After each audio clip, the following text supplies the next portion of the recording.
عمرنا ما سألنا نفسنا ليه في ناس بتغنى وناس بتعاني. الكتاب ده قلب مفاهيم الثروة في العالم تماماً. في نظرتين للفلوس، واحدة بتشوفها أصل كل شر، والتانية بتشوف إن نقص الفلوس هو الكارثة الحقيقية. روبرت كيوساكي في كتابه الأسطوري بيكشف الأسرار اللي الأغنياء بيعلموها لأولادهم عن الفلوس ومحدش تاني يعرفها. طب ليه الأذكياء والأوائل في المدرسة دايماً بيعانوا مالياً طول حياتهم؟ اللغز ده حله هيصدمنا كلنا. الإجابة هي سباق الفار، فخ بنعيش فيه طول عمرنا، بيحركوا دافعين بس: الخوف من الإفلاس والطمع. المجتمع بيقنعنا نشتغل ليل نهار عشان وظيفة آمنة ومرتب ثابت، وده حرفياً أكبر فخ مالي ممكن نقع فيه. القاعدة الذهبية للثراء أبسط مما نتخيل. لازم نفهم الفرق كويس بين الأصول والخصوم، ونشتري الأصول وبس.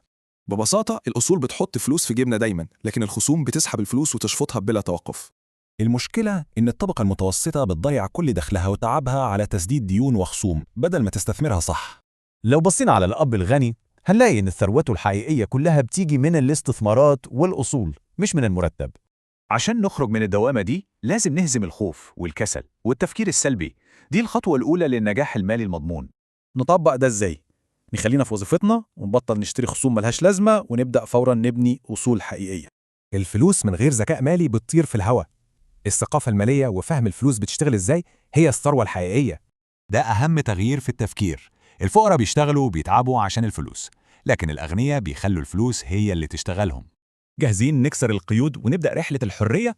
اشتركوا معانا وقولوا لنا في التعليقات إيه أول أصل هتبدأوا تستثمروا فيه.